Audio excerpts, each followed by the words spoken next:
પ્રભુ સાહેબ કે જોરદાર કેટલો કેવો જોરદાર એટલે એનો જોરદાર આશીર્વાદ કહેવાને, ઢીલા આશીર્વાદ કહેવાને, મધ્યમ આશીર્વાદ કહેવાના, બધા આશીર્વાદ તો એક સરખા જ હોય, એમાં કંઈ જોરદાર ને ના જોરદાર હોઈ શકે નહીં. આપણે પાત્ર બનવાનું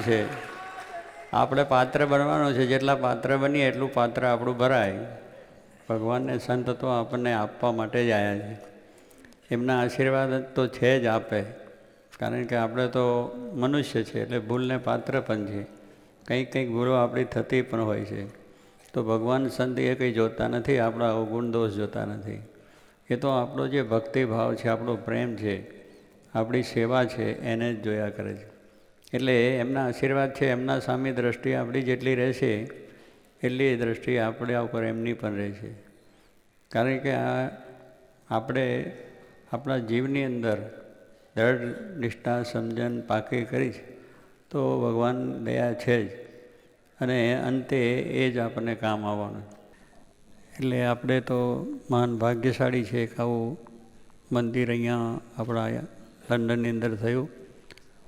એટલે અઠે દ્વારકા, જેને કહે છે અઠે દ્વારકા, માણસો અઠે દ્વારકા એટલે શું કે આપણા ઘરે બેઠા જ દ્વારકાના દર્શન થઈ જાય.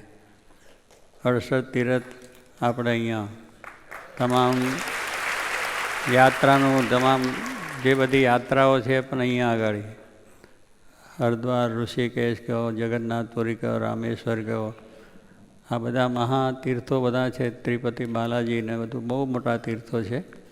68 તીર્થ કહીએ છીએ આપણે બધા. અને એ બધા તીર્થો જે કહો એ આજે આપણા આ લંડનની અંદર ભગવાન બિરાજે છે.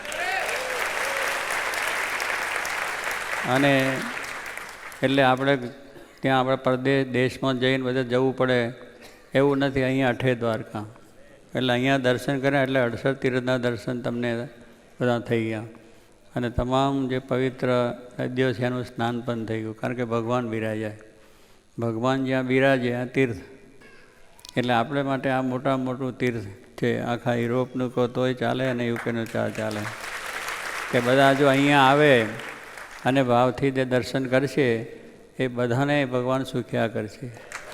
એમના જે કંઈ સંકલ્પો છે એ પણ ભગવાન પૂરા કરશે, કારણ કે આ તો પ્રતાપી દેવ છે, સર્વોપરી ભગવાન છે. પોતાના ધામ સાથે બેઠા છે, સાથે બધા દેવો પણ બેઠા છે. રાધા કૃષ્ણ છે, સીતારામ છે, ફરી મહાદેવ